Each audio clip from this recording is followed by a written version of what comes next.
ಬಂಡೆಗಳ ಊರು ರಾಮನಗರ. ಶೋಲೆ ಸಿನಿಮಾದಿಂದಾಗಿ ಖ್ಯಾತಿಯಾಗಿತ್ತು.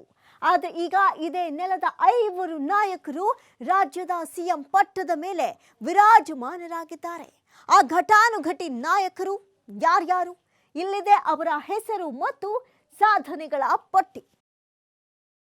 ಒಂದೇ ನೆಲದಿಂದ ಹುಟ್ಟಿದ 5 ಸಿಎಂ. ಬಾಲಿವುಡ್ ಶೋಲೆ ಮೀರಿಸಿದ ಕಹಾನಿ. ಶೋಲೆ ಸಿನಿಮಾ ನೋಡಿದವರು ರಾಮನಗರವನ್ನ ಮರೆಯಲು ಸಾಧ್ಯ ಇಲ್ಲ. ಬಂಡೆಗಲ್ಲುಗಳ ನಡುವೆ ಮೂಡಿದ ಆ ದೃಶ್ಯಗಳು ರಾಮನಗರಕ್ಕೆ ವಿಶ್ವಮಟ್ಟದ ಖ್ಯಾತಿಯನ್ನು ತಂದುಕೊಟ್ಟವು. ಆದರೆ ರಾಮನಗರದ ಮತ್ತೊಂದು ಗುರುತು ಇನ್ನೂ ದೊಡ್ಡದು. ಕರ್ನಾಟಕ ರಾಜಕೀಯದ ಇತಿಹಾಸದಲ್ಲಿ ಈ ನೆಲ 5 ಮುಖ್ಯಮಂತ್ರಿಗಳನ್ನ ಕೊಟ್ಟಿದೆ. ಹೌದು, ಇದೇ ಜಿಲ್ಲೆಯಿಂದ 5 ಜನ ಘಟಾನುಘಟಿ ನಾಯಕರು ರಾಜ್ಯದ ಸಿಎಂ ಪಟ್ಟದ ಮೇಲೆ ಆಸೀನರಾಗಿದ್ದಾರೆ. ಅದರಲ್ಲಿ ಕೆಂಗಲ್ ಹನುಮಂತಯ್ಯ, ರಾಮಕೃಷ್ಣ ಹೆಗಡೆ, ಎಚ್.ಡಿ. ದೇವೇಗೌಡ ಮತ್ತು ಎಚ್.ಡಿ. ಕುಮಾರಸ್ವಾಮಿ, ಈಗ ಡಿ.ಕೆ. ಶಿವಕುಮಾರ್.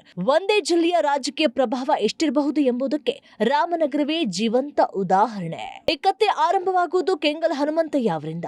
ಮೈಸೂರು ರಾಜ್ಯದ ಮುಖ್ಯಮಂತ್ರಿ ಆಗಿ ಅವರು ಆಧುನಿಕ ಕರ್ನಾಟಕದ ಕನಸಿಗೆ ರೂಪವನ್ನ ಕೊಟ್ಟರು. ಇಂದು ಬೆಂಗಳೂರಿನ ಹೃದಯ ಭಾಗದಲ್ಲಿ ಹೆಮ್ಮೆಯಿಂದ ನಿಂತಿರುವ ವಿಧಾನಸೌಧ ಅವರ ದೂರದೃಷ್ಟಿಯ ಪ್ರತೀಕ.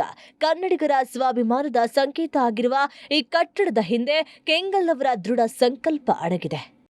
ಇವರ ನಂತರ ಬಂದವರೇ ರಾಮಕೃಷ್ಣ ಹೆಗಡೆ. ಕರ್ನಾಟಕ ರಾಜಕೀಯದಲ್ಲಿ ಹೊಸ ಸಂಸ್ಕೃತಿಗೆ ನಾಂದಿ ಹಾಡಿದ ನಾಯಕ. ಆಡಳಿತದಲ್ಲಿ ಪಾರದರ್ಶಕತೆ, ಪಂಚಾಯತ್ ರಾಜ್ ವ್ಯವಸ್ಥೆ ಮತ್ತು ಜನರ ಭಾಗವಹಿಸುವಿಕೆಗೆ ಒತ್ತು ನೀಡಿದ ಹೆಗಡೆ ರಾಜ್ಯ ರಾಜಕಾರಣಕ್ಕೆ ಹೊಸ ದಿಕ್ಕನ್ನ ತೋರಿಸಿದ್ರು. ಕಾಂಗ್ರೆಸ್ ಪ್ರಾಬಲ್ಯದ ಕಾಲದಲ್ಲಿ ಪರ್ಯಾಯ ರಾಜಕೀಯ ಶಕ್ತಿಯನ್ನ ಕಟ್ಟಿದ ವ್ಯಕ್ತಿ. ಇದೇ ರಾಮನಗರ ನೆಲದಿಂದ ಹೊರಹೊಮ್ಮಿದ ಮತ್ತೊಬ್ಬ ದಿಗ್ಗಜ ನಾಯಕ ಎಚ್.ಡಿ. ದೇವೇಗೌಡ. ರೈತ ಕುಟುಂಬದಲ್ಲಿ ಹುಟ್ಟಿ ವಿಧಾನಸಭೆಯಿಂದ ದೆಹಲಿಯವರೆಗೆ ಪಯಣಿಸಿದ ಅವರು ಕರ್ನಾಟಕದ ಮುಖ್ಯಮಂತ್ರಿಯಾಗಿಯೂ ನಂತರ ಭಾರತದ ಪ್ರಧಾನಮಂತ್ರಿಯಾಗಿಯೂ ಇತಿಹಾಸವನ್ನ ನಿರ್ಮಿಸಿದ್ರು.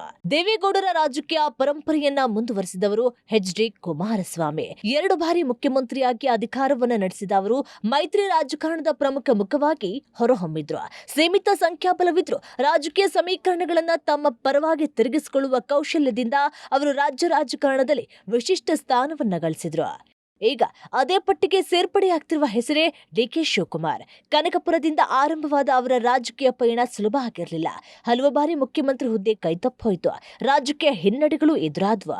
ಒಂದು ಕಡೆ ವಿಧಾನಸೌಧ ಕಟ್ಟಿದ ಕೆಂಗಲ್ ಹನುಮಂತಯ್ಯ, ಮತ್ತೊಂದು ಕಡೆ ಪ್ರಧಾನಮಂತ್ರಿಯಾದ ದೇವೇಗೌಡ. ಪರ್ಯಾಯ ರಾಜಕೀಯದ ಪ್ರತೀಕ ರಾಮಕೃಷ್ಣ ಹೆಗಡೆ. ಮೈತ್ರಿ ರಾಜಕಾರಣದ ಮುಖ ಕುಮಾರಸ್ವಾಮಿ. ಸಂಘಟನಾ ಶಕ್ತಿಯ ಪ್ರತೀಕ ಡಿ.ಕೆ. ಶಿವಕುಮಾರ್. 5 ನಾಯಕರು, 5 ವಿಭಿನ್ನ ರಾಜಕೀಯ ಶೈಲಿಗಳು. ಆದ್ರೆ ಎಲ್ಲರ ಮೂಲ ಒಂದೇ, ರಾಮನಗರ ಅನ್ನೋದೇ ವಿಶೇಷ. ರಾಮನಗರದ ಸಾಮಾಜಿಕ ಜಾಗೃತಿ, ರೈತ ಚಳುವಳಿಗಳ ಹಿನ್ನೆಲೆ, ಒಕ್ಕಲಿಗ ಸಮುದಾಯದ ಪ್ರಭಾವ ಮತ್ತು ಬೆಂಗಳೂರಿನ ಸಮೀಪತೆ ಈ ಭಾಗವನ್ನ ನಾಯಕತ್ವದ ಕೇಂದ್ರವನ್ನಾಗಿ ರೂಪಿಸಿದೆ. ಅಲ್ಲದೆ ಮುಂದಿನ ಮುಖ್ಯಮಂತ್ರಿ ಯಾರು ಅನ್ನುವುದು ಭವಿಷ್ಯದ ಪ್ರಶ್ನೆ. ಆದ್ರೆ ನಾಯಕರನ್ನ ರೂಪಿಸುವ ನೆಲ ಅಂದ್ರೆ ರಾಮನಗರ ಎಂಬ ಸತ್ಯ ಮಾತ್ರ ಮರೆಯೋ ಹಾಗಿಲ್ಲ.